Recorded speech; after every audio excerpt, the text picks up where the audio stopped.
Nomor urut 1 untuk pasangan calon Bapak Haji Anies Rashid Baswedan PhD dan Bapak Dr. Haji Abdul Muhaimin Iskandar. Nomor urut 2 untuk pasangan calon Bapak Haji Prabowo Subianto dan Bapak Gibran Raka Buming Raka. Nomor urut 3 untuk pasangan calon Bapak Haji Ganjar Pranowo dan Bapak Haji Muhammad Mahfud MD.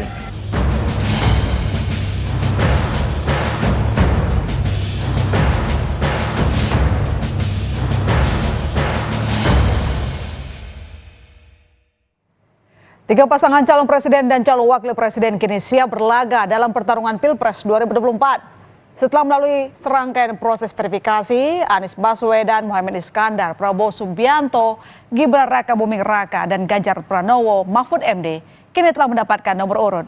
Adu ide dan gagasan dari para pasangan capres-cawapres ini pun dinanti masyarakat.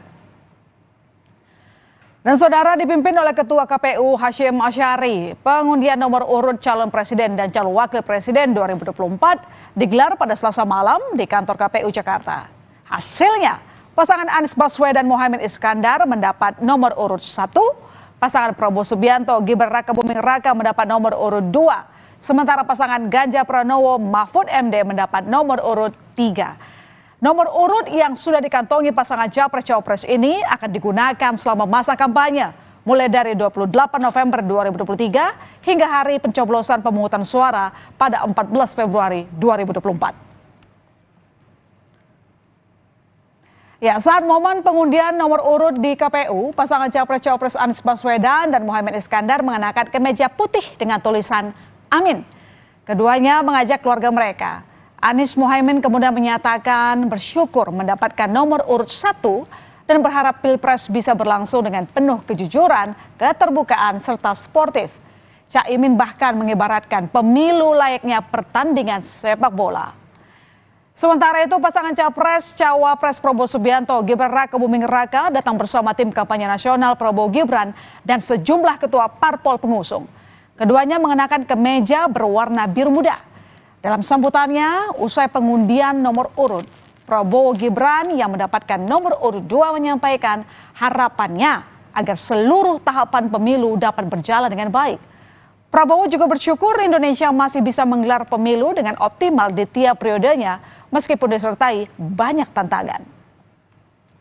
Sedangkan pasangan capres-cawapres Ganjar Pranowo dan Mahfud MD hadir dengan kemeja bernuansa hitam dan putih.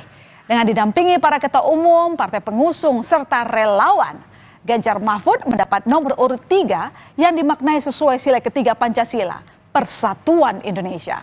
Ganjar juga meyakini bersama rakyat Indonesia akan menjaga demokrasi negeri ini. Lihatlah pemilu ini ibarat seperti kompetisi pertandingan sepak bola. Kita ingin menyaksikan tim masing-masing capres dan cawapres bermain secara sportif dan bermain secara terbuka, semangat membangun bangsa. Dengan semangat menjaga momentum demokrasi yang telah kita jaga dan berhasil hingga hari ini.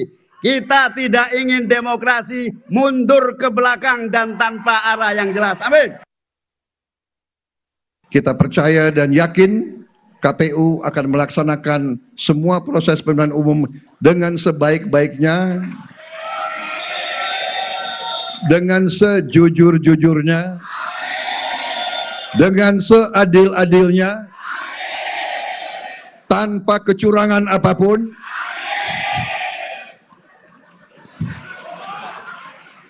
Karena kalau melaksanakan pemilu yang curang, mengkhianati bangsa dan rakyat Indonesia.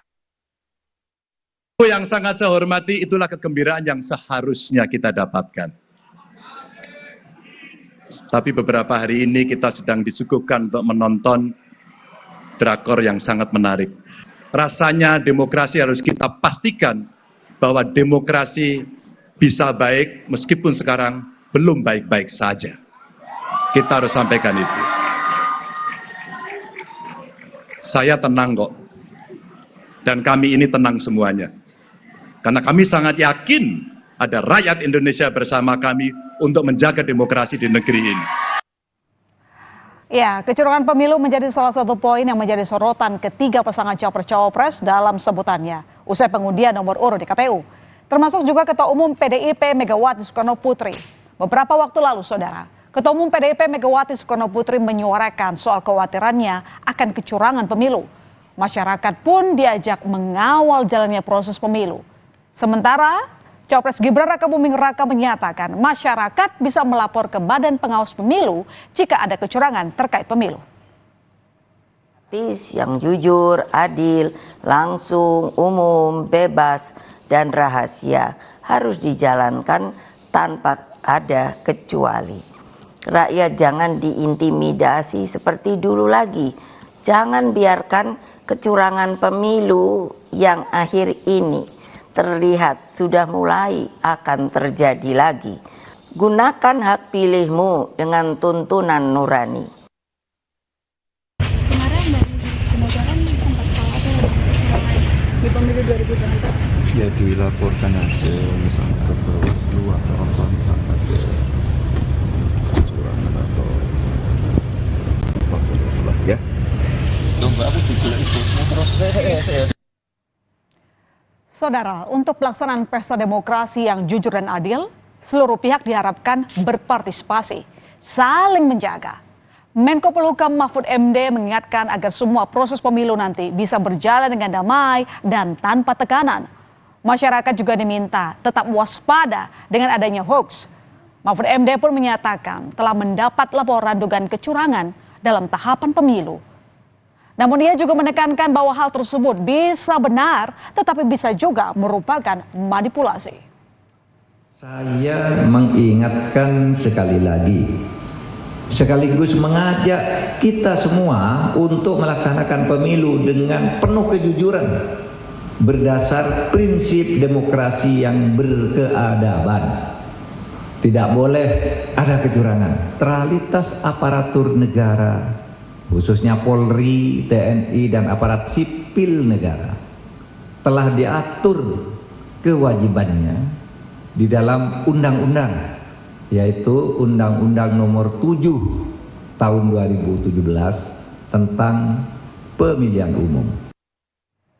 Sementara itu, Saudara, satu hal lagi yang kerap ditekankan dalam pelaksanaan Pilpres adalah terkait netralitas aparatur negara. Pembicaraan tentang hal itu juga sempat dilakukan Capres Ganjar Pranowo dan Anies Baswedan saat makan siang bersama Presiden Joko Widodo pada 30 Oktober lalu. Hal tersebut dinilai penting lantaran menjadi bagian dari pelaksanaan pemilu yang jujur dan adil. Presiden diharapkan bisa menjaga netralitas dan menegaskannya pada seluruh aparat.